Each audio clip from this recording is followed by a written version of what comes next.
지난 시간에 에베소에서 대규모 시위가 일어났죠. 바울이 위기를 맞았어요. 그런데 그것이 순적하게 잘 해결된 이야기를 봤습니다. 그래서 이제 바울은 에베소에서의 사역을 마무리하고 마게도냐로 떠나게 돼요.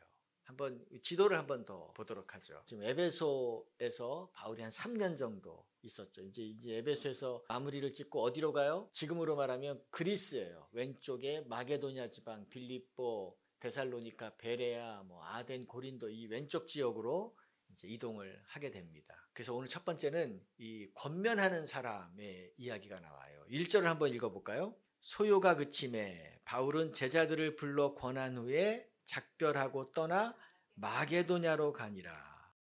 자, 마게도냐로 가기 전에 에베소에서 제자들을 불러서 권했다 그랬어요. 권했다는 것은 에베소의 성도들이 이제 신앙생활을 계속해서 꿋꿋하게 잘 해나가도록 격려했다는 의미예요. 그리고 마게도냐 지방, 바울이 2차 전도 여행을 했던 그 지역으로 이제 떠나서 거기에 도착을 했습니다. 아마 한 6년 정도 만에 방문하는 거예요. 거기에서는 뭘 했나요? 2절을 한번 더 읽어볼까요? 그 지방으로 다녀가며 여러 말로 제자들에게 권하고 헬라에 이르러. 마게도냐에 도착해서도 다니면서 성도들을 권면했다, 격려했다는 거죠. 소망을 불어넣어 주었다, 이 일을 했다는 거예요. 그리고 헬라로 갔어. 헬라라는 것은 아가야 지방, 그러니까 고린도와 아테네가 있는 아가야 지방으로 또 이동을 했습니다. 거기에서도 똑같은 일을 했을 거예요. 격려하는 일을 한 것입니다. 근데 바울이 왜 이 많은 지역을 다니면서 격려하는 일만 했을까요? 왜 그랬을까요? 이 당시 사회에서 예수님을 믿는다는 것은 우리 지금하고는 차원이 다릅니다.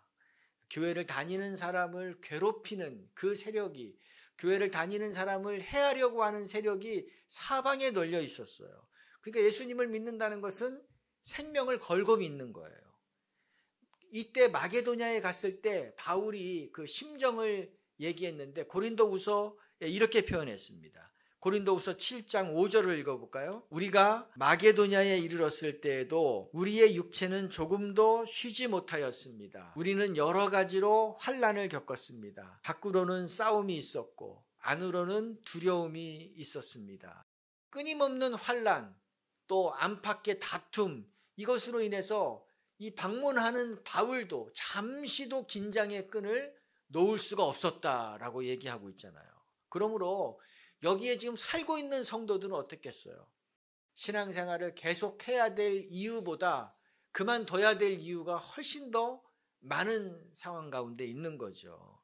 이렇게 힘든 상황 가운데 있기 때문에 바울이 끊임없이 다니면서 격려하고 위로했던 것입니다. 그래서 바울은 가는 곳마다 만나는 사람들마다 격려했어요. 대면해서 만날 수 없을 때는 어떻게 했죠? 편지를 썼어요. 그래서 신약성경에 나오는 바울의 서신은 다 그 교회들을 향한, 바울이 전도했던 교회들을 향한 그 권면의 편지, 격려의 편지인 것입니다. 바울은 사역의 베테랑이잖아요. 전문가란 말이에요. 제가 어떤 아주 노련한 경력이 많은 유명한 일식 셰프가 하는 말을 들었습니다. 자기는 이제 일부러 다른 초밥집을, 일식집을 방문한대요. 거기는 어떻게 하는가 보려고. 근데 문을 여는 순간, 거기 홀에 들어가는 순간 이 집의 수준이 어느 정도이라는 것을 안다는 거예요. 어떻게 합니까? 그랬더니 냄새를 맡아보면 안 돼요. 식당에 들어가면 냄새가 나잖아요. 근데 약간의 생선 냄새가 조금이라도 나면 이 집 주방은 아직 생선을 다루는 그 실력이 부족하다는 것을 알기 때문에 그 수준을 안다는 거예요. 이 전문가들은 참 대단하단 말이에요. 바울도 마찬가지예요. 바울이 교회를 방문하고 거기에 그 성도들을 만나면 전문가이기 때문에, 유능한 사역자이기 때문에 이 부족한 것이 보인다고요. 지적해야 될 것들이 눈에 확 들어온다고요.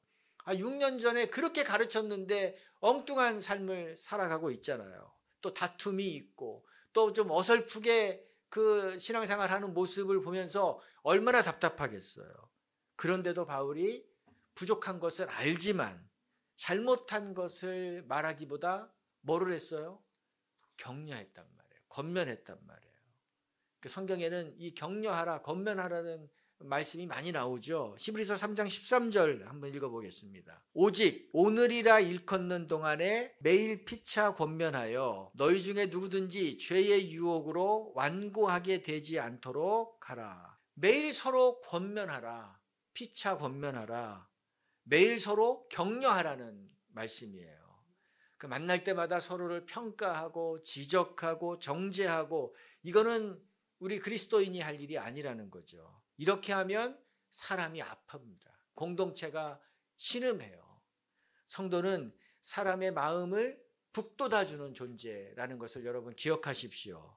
그러면 사람이 살아나고 공동체가 살아나는 것입니다. 소망이 생기는 것입니다.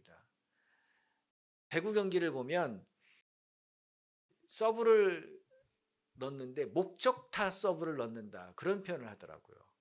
목적타 서브가 무엇입니까? 상대방 선수 가운데 이 수비가 약한 선수가 누군가를 골라서 그 선수에게만 강하게 서브를 넣는 거예요. 그 선수에게만.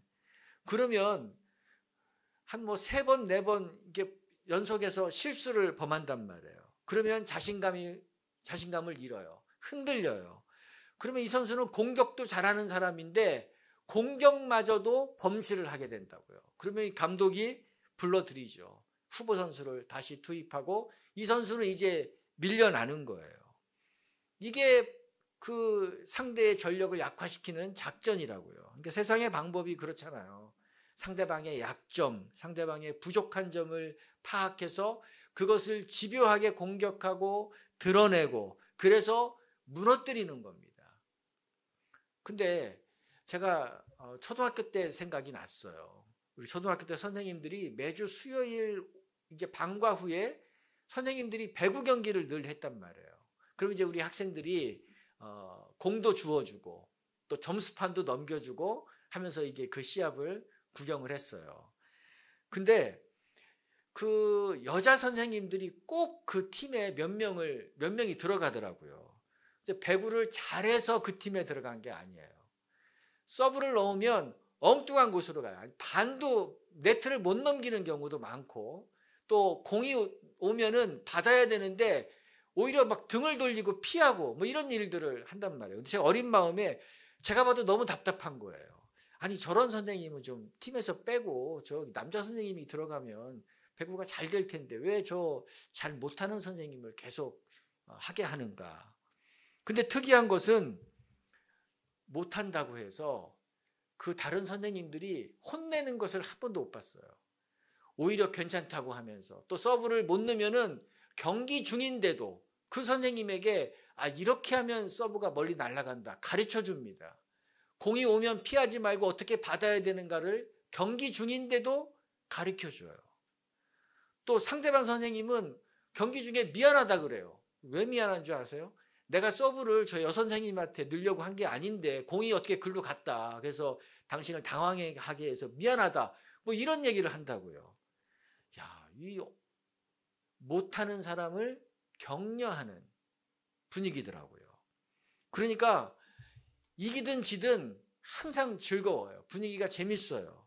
늘 웃으면서 경기를 하고 웃으면서 끝나는 것을 제가 보았습니다. 그래, 그러면 된 거지. 뭐 즐기자고 하는 거 아닙니까? 제가 요즘 느끼는 것은 우리 성도님들 격려받기에 충분하신 분들이다. 모든 분들이 다 격려받기에 합당하신 분들이다. 그런 마음이 들었습니다.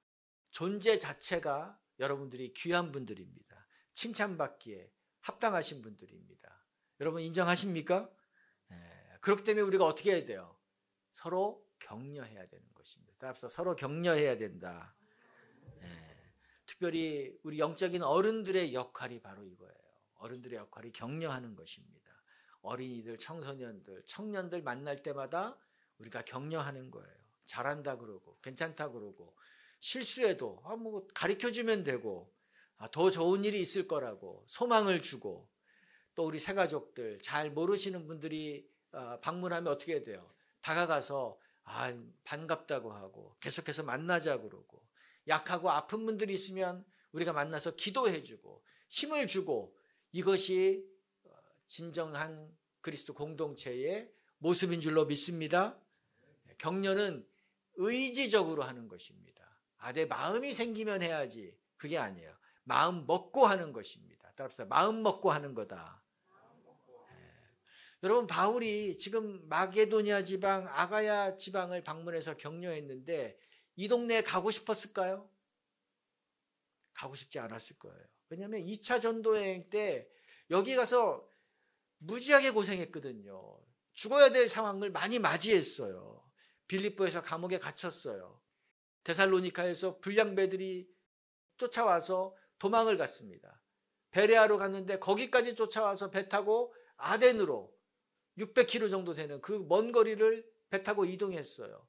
아테네에 갔는데 거기서 조롱받고 열매가 없었습니다. 좋은 일들이 별로 없었어요. 그러니까 가고 싶지 않은 곳이라고요. 그런데도 격려하기 위해서 일부러 이 코스를 넣은 것입니다. 이 바울의 격려를 받은 성도들 어땠을까요? 교회들 어땠을까요?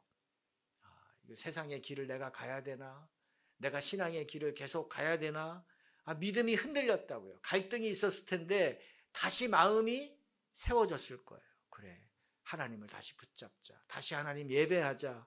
말씀을 따르기로 결단했을 것입니다. 우리 농사 지으시는 분들 고추, 가지 이런 거 심으면 바람이 세게 불면 이 어린 묘목일 때는 다 쓰러지잖아요. 다 쓰러진 거 그냥 놔두면 죽습니다. 그런데 아무것도 아닌 그 막대기, 죽은 나뭇가지 그런 막대기 하나 옆에다 꽂아놓고 그 끈으로 묶어주면 그 고추나 그 가지 이런 것들이 살아나요. 바람이 불어도 견디고 무거운 열매가 맺어도 끄떡없이 잘 자라난다고요. 격려가 이런 것입니다. 별것 아니란 말이에요. 별것 아닌 막대기와 같은 것이지만 그거 하나 하면 사람이 살아나고 영혼이 살아나고 공동체가 살아나는 것입니다. 말 한마디가, 등 한번 두들려 주는 것이, 손 한번 잡아주는 것이 이런 놀라운 능력이 있다는 것을 여러분 믿으시기 바랍니다. 그러므로 우리는 뭐 하는 사람이 돼야 돼요? 격려하는 사람, 격려하는 공동체가 되어야 되는 것입니다. 두 번째는 이 도우시는 하나님에 대해서 본문이 나오고 있어요. 3절을 읽어봅시다. 거기 석 달 동안 있다가 배 타고 수리아로 가고자 할 그때에 유대인들이 자기를 해하려고 공모함으로 마게도냐를 거쳐 돌아가기로 작정하니. 바울이 이제 고린도에서 3개월을 머물렀습니다. 이 아가야 지방의 수도이고 아주 큰 도시죠. 또 2차 전도여행 할 때는 여기에 1년 6개월을 머물러서 사역했다는 것을 우리가 보았어요.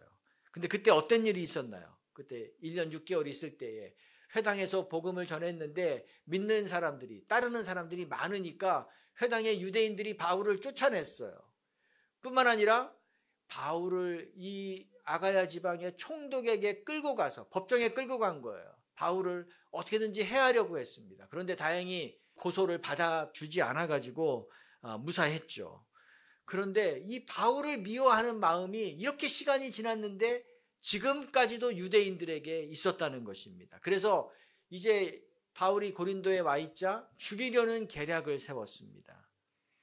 바울의 계획은 이 고린도에서 3차 전도 여행을 마치고 예루살렘에 가서 유월절을 보내는 거예요.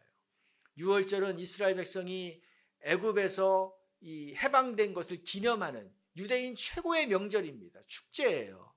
전 세계에 흩어진 유대인 남성들은, 성인 남성들은 이때 대부분 다 예루살렘에 올라와서 이 축제를 지내는 거예요. 바울도 그러고 싶었어요. 또 이때 바울이 어떤 일을 했습니까? 이방인 성도들이, 예루살렘에 있는 성도들이 흉년으로 고생하자 이방인 교회 성도들이 헌금을 했죠. 구제헌금을 했어요. 이것을 이때 예루살렘 교회에 가서 전달하고 싶었어요. 축제의 날이니까. 그래서 4절에 보면 우리가 좀 낯선 이름들이 쭉 나왔잖아요.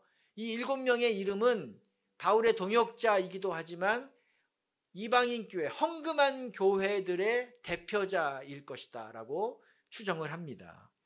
이들이 돈만 보낸 것이 아니라 각 교회 대표자들을 보내서 직접 만나서 위로하고 격려하고 이렇게 좀 우리가 한 가족이라는 것을 알리고 싶은 마음이 있는 거예요. 자, 이 일이 예루살렘 교회에서 이루어지면 얼마나 아름다운 일입니까? 이방인과 유대인, 이 그리스도인들이 하나가 되는 그런 모습이잖아요.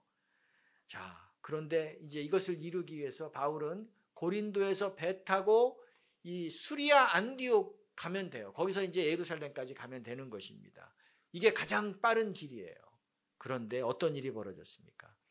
바울의 대적자들, 고린도에 있는 바울의 이 대적자들이 이 배를 같이 타서 이 배 안에서 바울을 제거하려는 음모를 꾸몄어요. 암살하려는 음모를 꾸몄습니다. 이 법정으로 안 되니까 직접 해결하려고 한 거예요. 망망대해에 빠뜨려 버리면 뭐 이건 완전 범죄잖아요. 이 음모를 꾸몄다고요. 그런데 이 계략을 바울이 알게 됐습니다.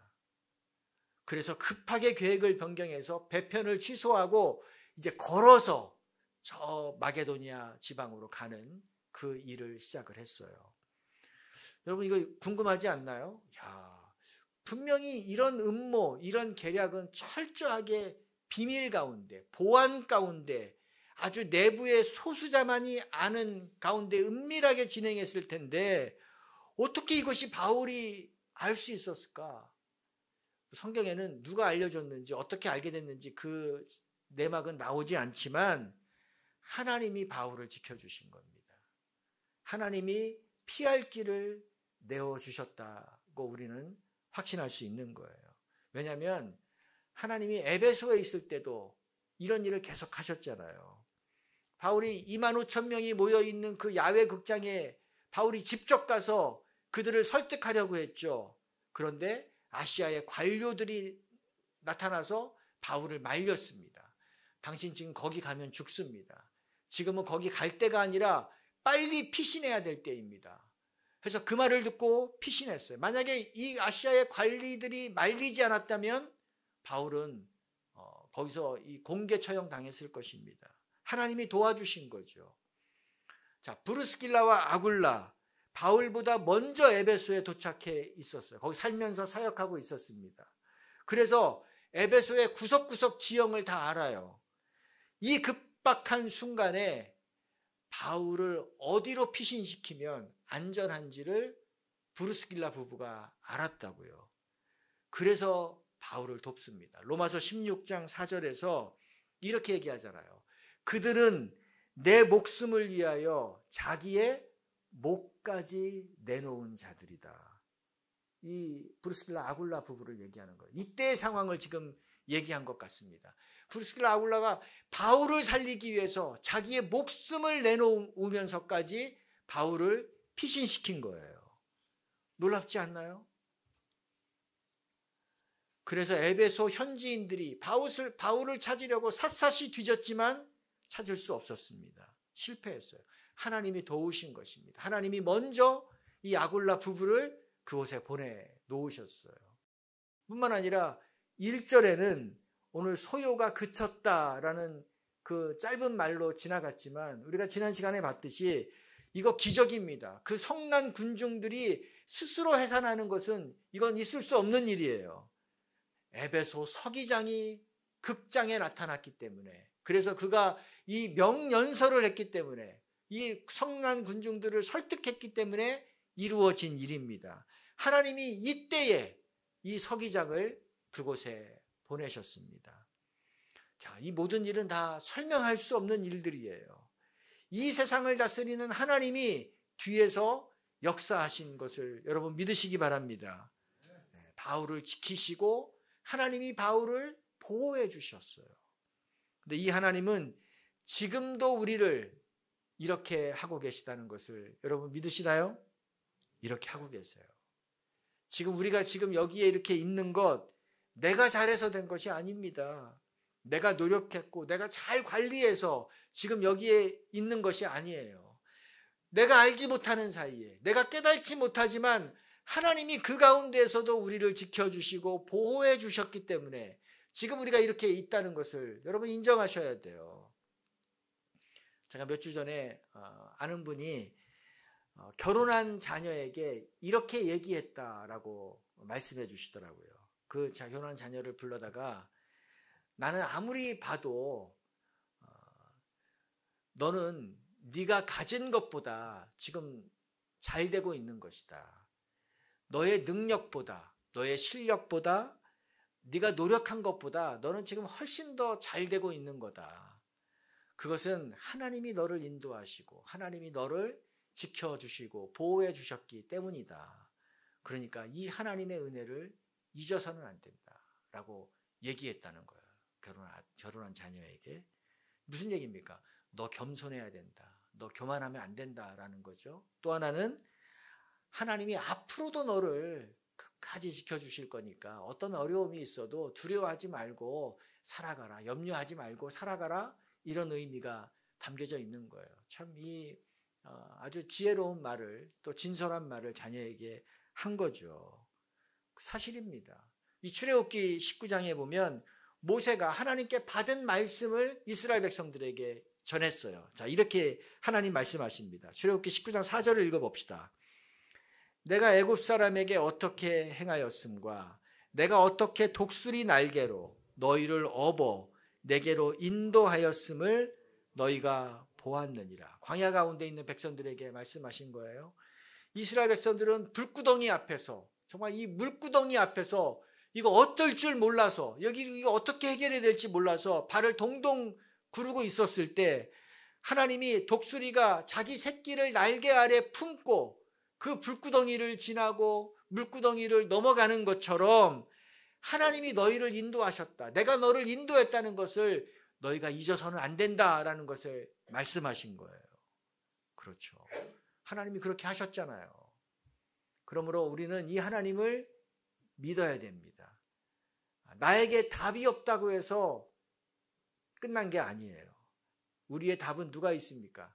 하나님이 우리의 답이십니다. 하나님은 육로가 막히면 하나님은 하늘길을 열어서라도 우리를 건너가게 하시는 분이신 것을 믿으시기 바랍니다. 까마귀를 보내서 그 엘리야를 먹이시는 분이시잖아요. 배가 없으면 하나님은 바다를 갈라지게 해서라도 거기를 건너게 하시는 분인 줄로 믿으시기 바랍니다. 이 하나님이 우리의 아버지세요. 그래서 시편 기자는 이렇게 고백했습니다. 시편 46편 1절 읽어봅시다. 하나님은 우리의 피난처시요 힘이시니 환난 중에 만날 큰 도움이시라. 하나님이 우리의 힘이십니다. 하나님이 나의 피난처이십니다. 하나님은 환난 중에서 나를 도우시는 큰 도움이십니다. 라고 고백을 했어요. 그러니까 나를 돕는 사람이 없어도 괜찮은 것입니다. 나를 알아주는 사람이 없고 나에게 힘이 없어도 괜찮아요. 왜 그렇습니까? 하나님이 우리의 힘이시고 하나님이 우리의 피할 길이 되어주시고 하나님은 어떤 어려움 가운데서도 그것을 이기게 하시는 큰 도움이시기 때문인 것입니다. 하나님이 가장 큰 손이 되어주시는 분이신 것을 믿으시기 바랍니다. 하나님은 우리를 도우시는 분이에요. 자, 마지막 세 번째, 하나님을 열망하는 사람에 대해서 보겠습니다. 자, 바울은 지금 이제 고린도에서 길이 막혔어요. 백길이 막혔죠. 배를 탈 수 없었어요. 그래서 빌립보까지 걸어갑니다. 그 거리가 700km 정도 됐어요. 부산에서 서울까지 한 400km 정도 될 거예요. 그러니까 700km를 걸어간다는 것이 얼마나 엄청난 거리인가를 우리가 생각해야 돼요. 아마 한 달 이상 걸리지 않았겠어요? 그래서 이제 빌립보에 도착해서 배를 타고 아시아의 드로아 항구에 도착했어요. 거기서 일주일을 머물렀습니다. 아마 일주일을 머물렀던 것은 연결된 배편이 없기 때문에 아마 그 배편이 이제 생기도록 기다렸던 것 같아요. 바울이 드로아에서 잠시 머물렀던 적은 있지만 성경에 거기서 사역을 했다, 거기서 교회를 세웠다 이런 기사는 없어요. 그런데 지금 드로아에 교회가 있단 말이에요. 이것은 아마 에베소에 바울이 사역을 할 때 그 두란노 서원에서 복음을 듣고 말씀을 훈련받았던 자들이 이제 이 드로아에 들어와서 거기에서 교회를 세운 것 같아요. 자, 일주일을 지내면서 바울이 여기서 뭐 했을까요? 뭐 성도들을 격려하고 말씀으로 이 교회를 굳게 세우는 일을 했죠. 7절을 읽어봅시다. 그 주간의 첫날에 우리가 떡을 떼려 하여 모였더니 바울이 이튿날 떠나고자 하여 그들에게 강론할세 말을 밤중까지 계속하매 그 주간의 첫날에, 이거는 안식 후 첫날, 오늘날 주일이에요. 주일. 지금의 일요일입니다. 그러니까 기독교인들이 벌써 이때부터 주일에 모여서 예배하고 말씀을 듣고 교제했다는 것을 알 수 있죠. 주님이 죽음 가운데 부활하셔서 세상을 구원하시고 새롭게 하신 날이기 때문에 이제 이 안식일이 아니라 이 주님의 날에 기독교인들이 모인 거예요. 모여서 떡을 뗐다고 했어요. 우리 교회가 예배드리고 또 식사 같이 하잖아요. 이런 것처럼 같이 식사하고 주의 만찬을 나눈 겁니다. 그런데 이날 바울이 언제까지 말씀을 강론했다 그랬죠? 밤중까지. 밤중은 밤 12시를 넘겼다. 이런 얘기인 것입니다. 그랬는데도 계속해서 가르쳤어요. 드로아에서 마지막 날이라 그랬잖아요.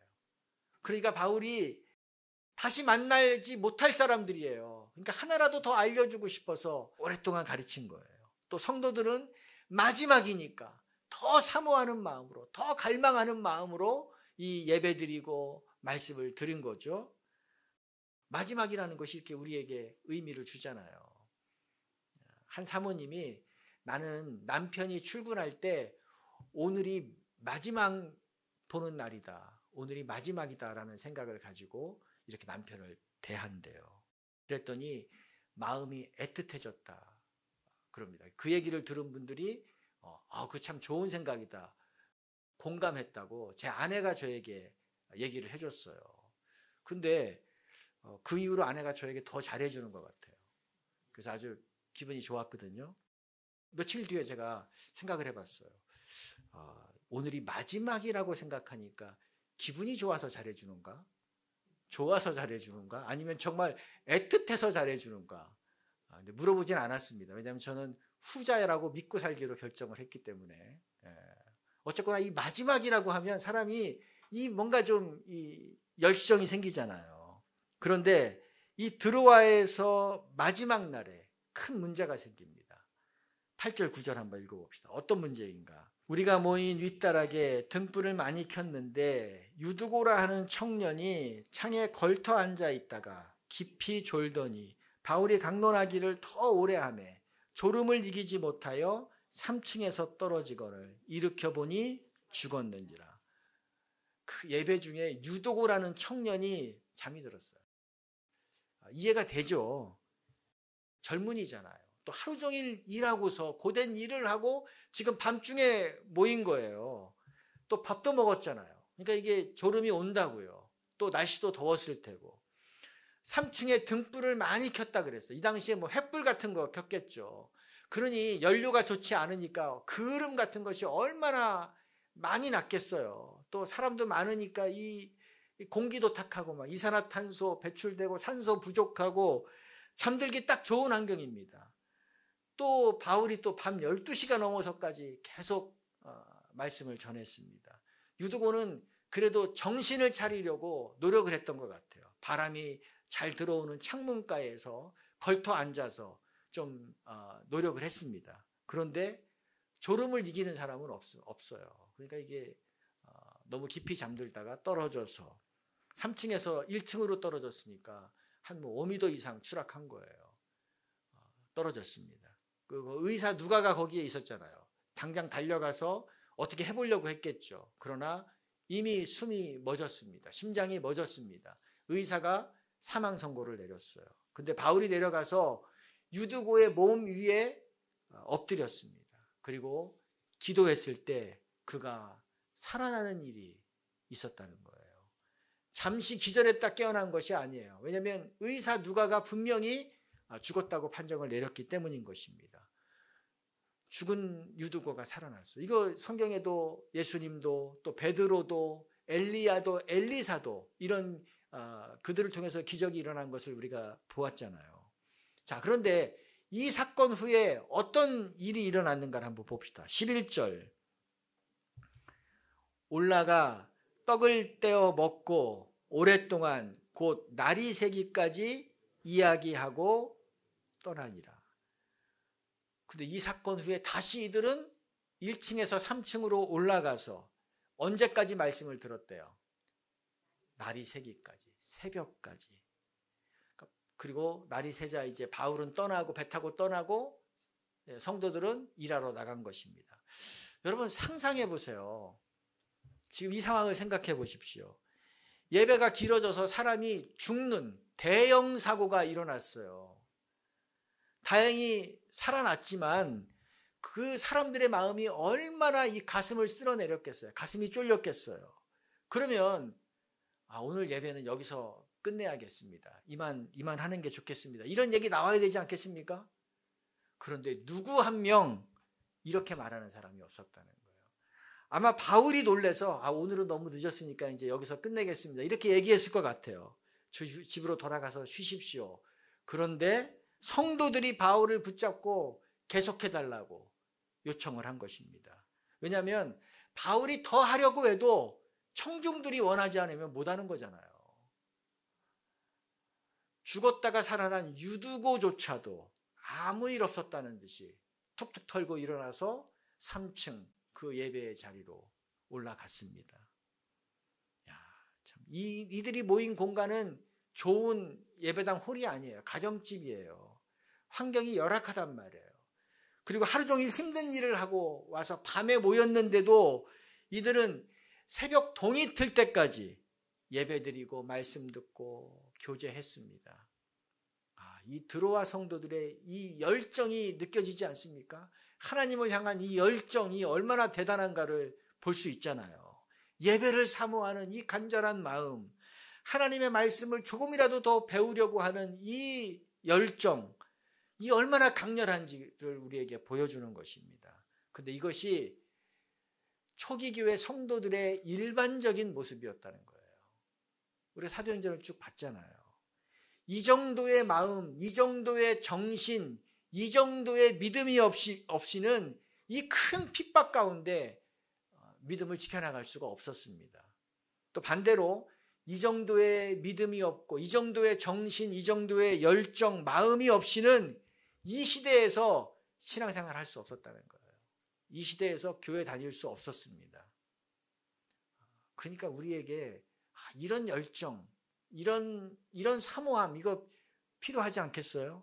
이런 목마름, 이게 갈급함에서 열정이 나와요. 목마름에서 열정이 나오는 것입니다. 얼마 전에 휴일 저녁에 우리 둘째하고 제가 이제 마트에 갔어요. 저녁 먹고 운동하려고 했는데 날씨가 너무 추워가지고 그럼 실내에서 어디 걷자 해가지고 운동 삼아 이제 그 마트를 갔습니다. 근데 쭉 둘러보는데 둘째가 하는 말이 아빠 마트는 배가 부를 때 와야겠어요 그러더라고요. 왜 그랬더니 배가 부르니까 저 매대에 있는 것들이 하나도 눈에 안 들어온다는 거예요. 배고플 때 오면 저거 다 살 거고 저거 다 먹을 거고 저거 다 필요한 거고 뭐 그냥 정신이 없는데 배가 부르니까 하나도 눈에 안 들어오더래요. 먹을 것을 보는 것도 힘들다고 얘기하더라고요. 배가 꽉 부르면 그렇잖아요. 맞다 그랬어요. 우리도 사람이 배가 부르면 약간 짜증까지 납니다. 그렇죠? 너무 많이 먹으면 짜증 난다고요. 영적인 것도 마찬가지예요. 배고픔이 있어야 돼요. 배고픔. 근데 지금 시대는 우리가 영적으로 너무 배가 불러요. 그래서 갈급함이 현저하게 줄었습니다. 예배에 대한 갈급함, 이 말씀에 대한 갈급함, 기도에 대한 간절함, 우리 모임에 대한 이 사모함, 이것이 현저하게 줄었어요. 이거 뭐 해도 되고 안 해도 되는 뭐 선택사항처럼 느껴진다고요. 그 결과가 어떤가요? 우리 믿음의 선배들이 이렇게 이 사도행전부터 시작된 초기교회 이 믿음의 선배들의 이 믿음의 그 정신, 유산이 지금까지 이렇게 흘러왔는데 이들이 쌓아놓았던 것들이 우리가 다 까먹고 있어요. 믿음의 유산을 우리가 빼앗기고 있습니다.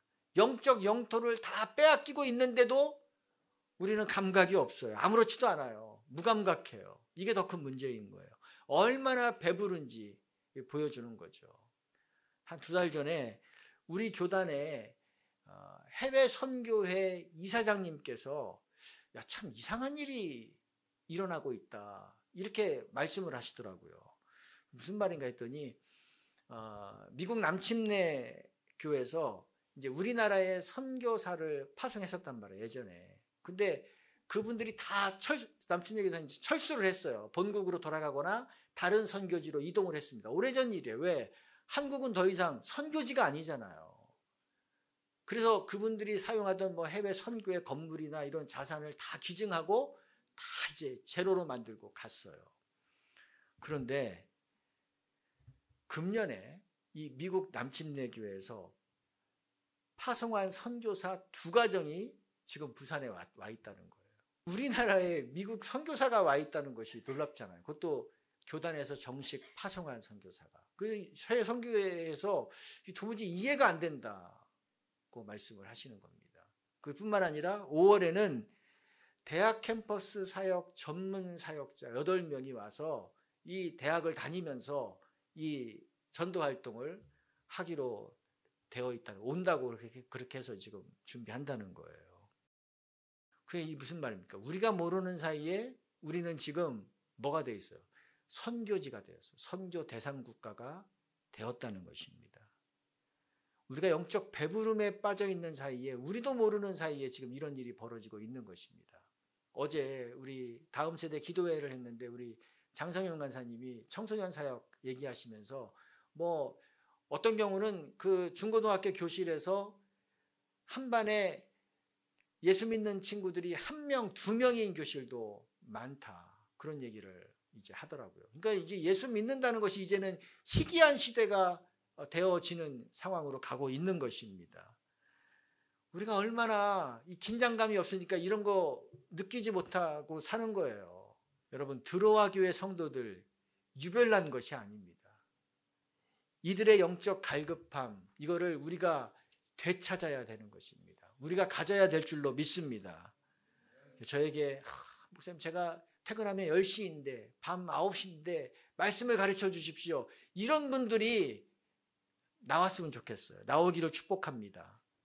밤을 새워 일하고도 아침에 예배하기 위해서 나오고 저녁에 모임하기 위해서 나오고 뭐 이런 분들이 있어야 될 줄로 믿습니다.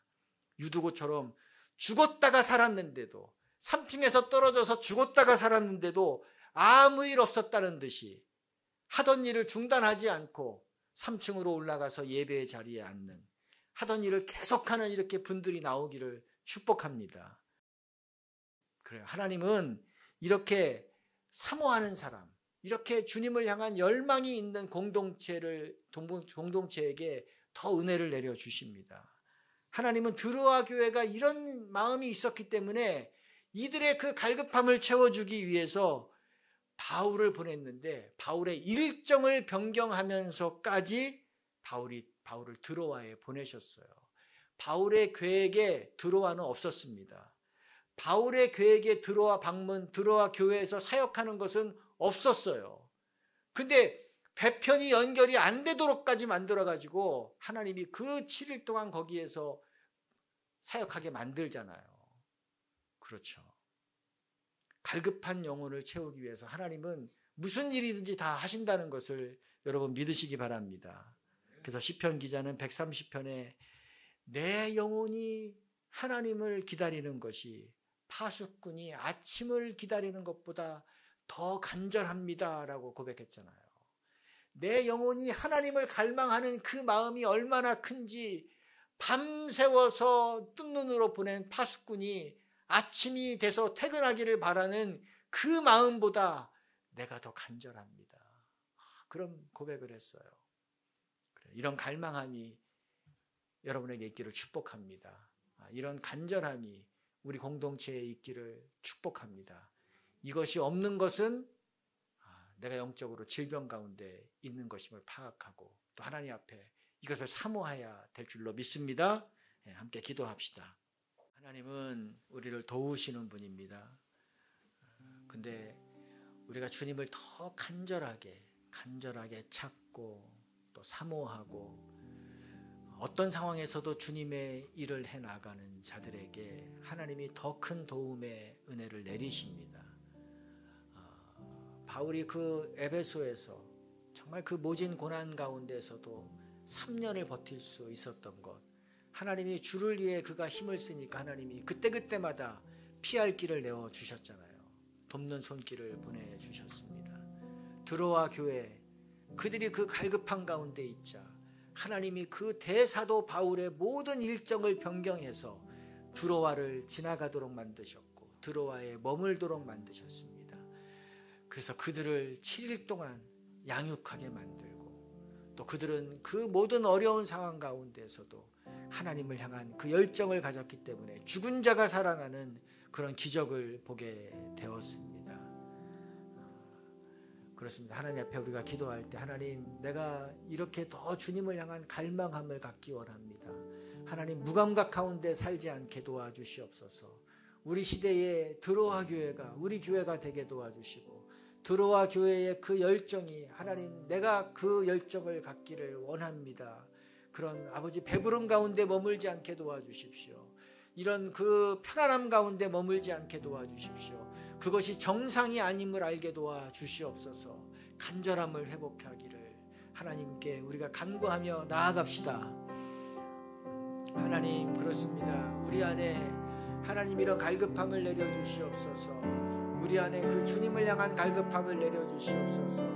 우리 안에 주님의 예배를 향한 갈급함을 내려주시고 우리 안에 주님의 말씀을 향한 갈급함을 내려주시옵소서. 하나님, 우리 안에 주님의 얼굴을 구하는 것이 우리의 유일한 만족이 되게 하여 주시옵소서. 하나님, 대충 살지 않게 도와주십시오. 이 땅의 것을 사모하며 살지 않게 도와주시옵소서. 이 땅과 하나님 사이에서 왔다 갔다 하며 갈등하는 삶을 살지 않게 도와주시옵소서.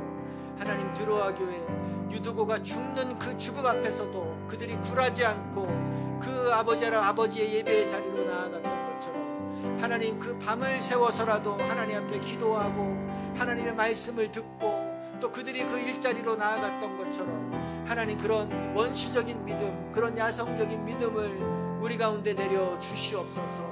하나님, 이것을 잃어버렸을 때 아버지, 우리가 얼마나 그 처참해지는지 황폐해지는지, 하나님, 우리의 후손들이 얼마나 그 황량한 땅에서 이 세상의 그 가치 가운데 살아야 되는지 하나님, 우리가 그 책임감을 느끼게 도와주시옵소서. 하나님, 다시 한번 우리가 이겨나갈 수 있도록 도와주시옵소서. 하나님, 우리 마음에 그 불을 내려주시옵소서. 주님을 사랑하는 그 열망을 내려주시옵소서. 배고픈 마음을 내려주시옵소서. 하나님, 그 믿음의 정신과 믿음의 열정이 우리 가운데 내려지게 하여 주시옵소서. 뿐만 아니라 우리가 한 번 더 기도할 때는 우리의 자녀들을 위해서 또 우리의 자녀 세대, 다음 세대들을 축복하며 기도합시다. 이제 그들은 이 마이너 종교, 우리 기독교는 이제 아주 소수인 그 시대 가운데 그들이 살아가게 됩니다. 근데 이것이 축복이 될 수 있습니다. 그 안에서 그들이 불씨가 되어서 남은 자가 되어서 그들이 다시 한번 하나님 앞에 열정을 회복하고 하나님을 사모하는 그 간절함을 회복할 때에 그들을 통해서 다시 주님의 은혜의 불길이 이 땅 가운데, 온 열방 가운데 덮어질 수 있는 것입니다. 하나님, 이들의 불씨를 살려주시옵소서. 이들이 강한 자가 되게 도와주십시오. 이들이 세상을 살아가는 자가 아니라 하나님을 사모하는 자들로 하나님, 이들을 단련시켜 주시옵소서. 그들의 영적 분위기를 바꾸어 주시옵소서. 우리 자녀 세대들, 다음 세대들을 축복하며 기도합시다. 하나님, 그렇습니다. 우리의 자녀들이 하나님이여 이 맹탕과 같은 삶을 살지 않게 도와주시옵소서. 희석된 삶을 살지 않게 도와주시옵소서. 아버지, 믿음의 원액과 같은 아버지 농축된 믿음을 갖게 도와주시옵소서. 하나님, 허약한 믿음이 아니라 강인한 믿음이 되게 도와주시옵소서. 그들이 주님의 나라를 위해서 하나님 몸을 다 드리고 헌신하는 자들이 되게 도와주시옵소서. 10대 때 20대 때 삶을 드렸던 자들을 하나님이 기억하시고 그들을 통해서 하나님의 일을 이루었던 것처럼 우리의 10대들이, 우리의 20대들이 하나님이 일어나니 일어나는 역사를 내려주시기를 원합니다. 하나님, 그들의 식어진 가슴에 불을 내려주시옵소서. 그들의 10년 가운데 주님을 향해서 불타는 열정을 내려주시옵소서. 하나님, 그런 일들이 우리 교회를 통해서 일어나게 하여 주시옵소서. 도와주시옵소서. 그렇습니다. 우리가 믿음의 길을 가는 것은 하나님이 우리를 도우시기 때문입니다. 가만히 있는 자들을 도우시는 것이 아니라 하나님은 믿음의 싸움을 해나가는 자들을 도우십니다. 더 도우시는 것입니다. 죽음이 앞에 있을지라도, 어려움이 앞에 있을지라도 그것 때문에 멈추는 것이 아니라 그럼에도 불구하고 앞으로 나아가는 자들, 유두고와 같은 그 믿음, 드로아 교회와 같은 그런 믿음, 바울과 같은 믿음을 가진 자들, 하나님 이것이 나의 믿음이 되기를 원합니다. 그 믿음의 길을 걸어가겠습니다 라는 고백을 찬양으로 우리가 올려드립시다. 비바람이 앞길을 막아도 나는 가리, 주의 길을 가리. 비바람이 앞길을 막아도 나는 가리, 주의 길을 가리. 눈보라가 앞길을 가려도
그렇습니다. 우리가 사람들이 살아가는 편하고 넓은 길을 가는 것이 아니라 주님이 가신 그 생명의 길, 비록 그것이 좁고 또 멀고 돌아가는 것처럼 느끼고 힘든 길일지라도 그것이 생명의 길이기 때문에 아버지 기꺼이 그 길로 걸어가겠습니다. 하나님, 우리가 먼저 그 길로 걸어가고 그 길이 옳다는 것을 보이는 자들이 되게 도와 주시옵소서. 하나님, 수많은 그 물을 희석하여서 이 원액이 무엇인지도 구별이 안 되는 그런 맹물과 같은 인생이 아니라 정말로 농축된 그 신앙의 그 엑기스와 같은, 원액과 같은 우리 초기교회 신자들, 교회들의 모습을 저희가 담게 하여 주시옵소서. 그 원형을 따라가게 하여 주시옵소서.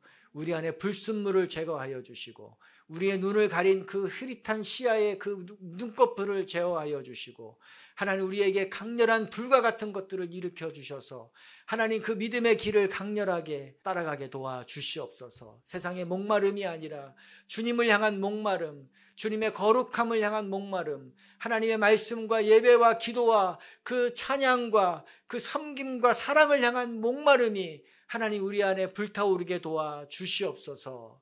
아버지, 그런 공동체 되게 하여 주시옵소서. 그런 자를 통해서 채워주시는 하나님의 은혜와 능력과 큰 손의 도움이 하나님 우리 성도들과 우리 교회 안에 있을 줄로 믿습니다.